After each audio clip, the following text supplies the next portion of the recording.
दोस्तों कहते हैं ना कि परिस्थिति कब किस मोड़ पे आपको ला करके खड़ा कर देगी, आपको खुद अंदाज़ा नहीं हो सकता।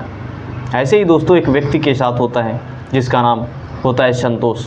दोस्तों संतोष क्या करता है, अपने गांव में बहुत लोगों से कर्ज लेकर के रखता है। उसके बाद में उसकी हालात कुछ ऐसी बन जाती है कि पैसा ना दे करके अपने जवान खूबसूरत पत्नी को ही उन साहूकार लोगों को परोसना पड़ जाता है। दोस्तों ये कहानी बहुत ही इंटरेस्टिंग है और आप लोगों के जीवन में एक बहुत बड़ी सीख भी मिलने वाली है, इसलिए इस कहानी को पूरी अंत तक देखिएगा। तो नमस्कार दोस्तों, मैं देवेंद्र और आप देखने जा रहे हैं एक सच्ची घटना। अगर दोस्तों अभी तक इस चैनल को सब्सक्राइब नहीं किया तो चैनल को भी सब्सक्राइब कर लीजिएगा, क्योंकि ऐसे ही इंटरेस्टिंग और सीखने वाली सच्ची घटना आप लोगों तक पहुँचती रहें। तो आइए चलते हैं डायरेक्टली इस सच्ची घटना की तरफ। दोस्तों ये सच्ची घटना होती है उत्तर प्रदेश के आगरा ज़िले की, जहाँ पे एक गांव होता है। उस गांव में संतोष नाम का एक व्यक्ति रहा करता था। दोस्तों संतोष की एक पत्नी भी थी जिसका नाम था उर्मिला। दोस्तों वो दोनों अपने जीवन में जो है काफ़ी खुश थे और काफ़ी जो है गरीब तो थे ही, लेकिन कभी भी वो जो है आपस में मनमुटाव उनका नहीं हुआ करता था। दोस्तों आप लोगों को बता दें कि उनकी जो शादी हुई थी उसके बाद में करीब 4 साल के बाद उनके कोई भी बच्चा यानी कि कोई भी संतान की प्राप्ति नहीं हुई। बट उनके आपस में बिल्कुल भी ये चीज़ नहीं था कि आखिर हमारे अगर कोई संतान नहीं है तो गिला शिकवा करें। दोस्तों संतोष अपनी पत्नी से ये चीज़ कहता रहता था कि उर्मिला तुम्हारे कोई भी अगर बच्चा नहीं है, कोई भी संतान नहीं है तो इसकी टेंशन बिल्कुल भी मत ले। हम और आप हैं ना, बस ईश्वर जो है हमारे लोगों पे ऐसे ही बस अपना हाथ रखे रहे। बस हमें संतान अगर नहीं हुई तो कोई भी दिक्कत नहीं है। दोस्तों ऐसी ही ज़िंदगी उसकी एकदम से आराम से चल रही थी। एक दिन दोस्तों समय आता है जब जो संतोष होता है, संतोष दोस्तों अपने गांव वालों के लोगों के साथ में इधर उधर ज़्यादा कुछ घूमना भटकना चालू कर देता है। और यहाँ तक नहीं बल्कि दोस्तों नशेबाजी जो लोग होते हैं उनके साथ में नशा पानी करना भी धीरे धीरे चालू हो जाता है। वो दोस्तों इतनी हद तक पार कर जाता है कि दारू पीने के बाद में, शराब पीने के बाद में वो इधर उधर नालियों में जो है पड़ा रहता था और घर पे आता था और उस अपनी पत्नी को मारता और डांटता था। क्योंकि जब उसकी पत्नी समझाने की कोशिश करती कि आप आखिर ऐसा क्यों कर रहे हैं, आप इतनी दारू क्यों पी रहे हैं, आप इतनी शराब क्यों पी रहे हैं, तो दोस्तों वो जो है संतोष उसके ऊपर चिढ़ जाता था और उसको जो है मारना पीटना चालू कर देता था। दोस्तों सिलसिला ऐसे ही रोज़ का चल ही रहा था और उधर जो संतोष होता है वो दारू पीने के चक्कर में घर से सुबह ही निकल लेता था और उधर जो उसके कर्जदार थे यानी कि जो जहाँ से उसने पैसा ले करके रखा था, जो साहूकार लोग उसके घर पे जो है मंडराना चालू कर दिए थे। दोस्तों एक लड़का होता है जो साहूकार का बेटा, जिसका नाम होता है दिनेश। वो दोस्तों आकर के उसके घर में आता है और पैसा मांगता है। तो उसकी जो है जवान जो पत्नी होती है वो निकलती है और कहती है आप क्यों ऐसी, क्योंकि जो दिनेश होता है वो काफ़ी भद्दी भद्दी गालियाँ भी दे रहा था और जो है काफ़ी संतोष को ऊट पटांग भी बोल रहा था। वो दोस्तों उसकी जो पत्नी होती है वो कहती है आप ऐसे क्यों चिल्ला रहे हैं। तो दोस्तों दिनेश कहता है कि हमारे जो पैसे हैं वो आप वापस कर दीजिए, मैं नहीं चिल्लाऊँगा।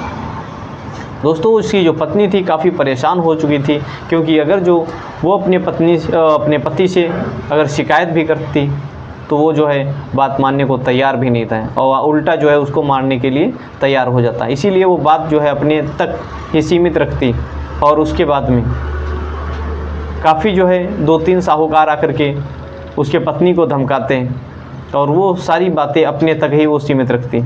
एक दिन दोस्तों प्लानिंग करती है कि आखिर हम करें तो क्या करें। दोस्तों एक रात को वो सोचती है कि क्यों ना हम ऐसा ऐसा काम करें।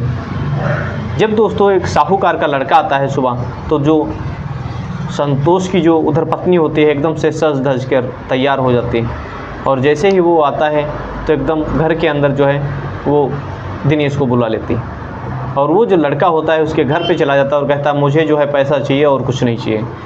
वो जो उधर पत्नी होती है संतोष की, वो दोस्तों उसको जो है लुभाने के चक्कर में कहती है चलिए मैं आपको पैसा देते हैं। दोस्तों अपने कमरे में ले जाती है और उसके साथ में जिस्मानी संबंध बनाना चालू कर देती हैं।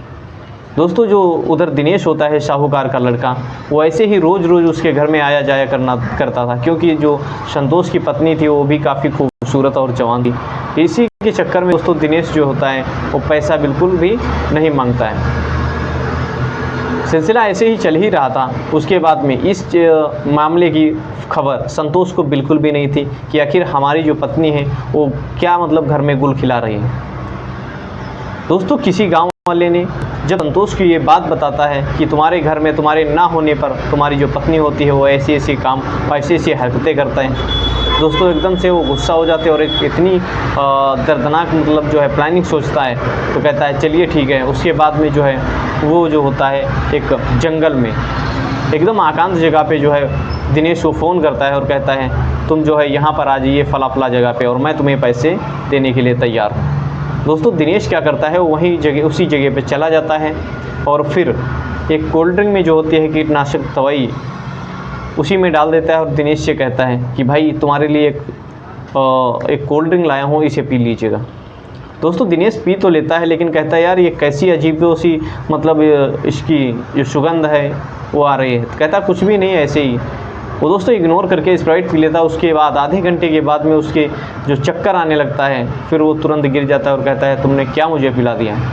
दोस्तों जो संतोष होता है वो काफ़ी एकांत जगह पे जंगल में लेके चला गया था। वहाँ पे दूर दूर तक आवाज़ भी कोई सुनने वाला नहीं था और वो जो दिनेश होता है वो काफ़ी चिल्लाता रहता है और वो वहीं पे अपना दम तोड़ देता है। फिर दोस्तों जो क्या होता है अपने घर पे संतोष चला जाता है। 2 दिन के बाद में जब वहाँ पे गांव के लोग वहाँ से निकल रहे होते, वहाँ से गुजर रहे होते तो पता चलता है ये तो दिनेश है, साहूकार का लड़का। उधर दोस्तों क्या है साहूकार भी अपनी लड़की को ढूंढने के लिए पूरी कोशिश कर रहा था और जब पता चलता है कि हमारा लड़का इधर पड़ा है मरा हुआ, दोस्तों तुरंत जो है पुलिस उस मिट्टी को लेती है, उस लाश को लेती है और पोस्टमार्टम के लिए भेज देती है। पोस्टमार्टम में दोस्तों पता चलता है कि इसे जो है कोई जहर की दवाई दे कर के मारा गया है। फिर दोस्तों तुरंत जो है दिनेश की कॉल से डिटेल निकालना चालू कर देती है और बाद में पता चलता है कि लास्ट का जो मोबाइल नंबर होता है वो संतोष का होता है। संतोष को दोस्तों पुलिस जो होती है तुरंत अरेस्ट कर लेती है और उसको जो है अच्छी तरीके से पूछताछ करना चालू कर देती। संतोष तब भी जो है बताने के लिए तैयार नहीं था। जब काफ़ी उसके ऊपर जो है दंडित किया जाता है तब वो जो सारा जो जुर्म होता है कबूल कर लेता है और कहता है कि साहब ये व्यक्ति हमारे पत्नी के साथ में अवैध संबंध बनाना चालू कर दिया था, इसीलिए हमने इसके साथ में ऐसा काम किया है।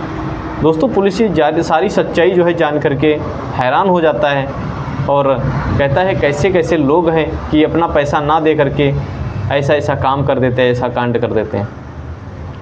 दोस्तों तुरंत जो है पुलिस वाले उसे चार्जशीट बना करके उसको संतोष को दोस्तों सलाखों के पीछे डाल देते हैं और उसके बाद में जो उसकी पत्नी होती है वो घर पे ही अकेले ही रह जाती है।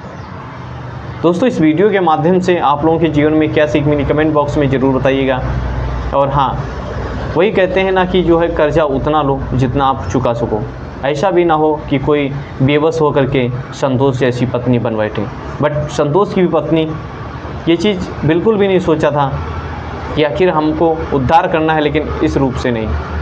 उधर दोस्तों क्या हुआ उसकी जो प्रेमी था वो भी जान से हाथ धो बैठा और इधर इसका जो पति था वो भी। तो दोस्तों अगर अभी तक चैनल को सब्सक्राइब नहीं किया तो चैनल को सब्सक्राइब कर लीजिएगा और अपना और अपने परिवार का ख्याल रखिएगा। जय हिंद, जय भारत।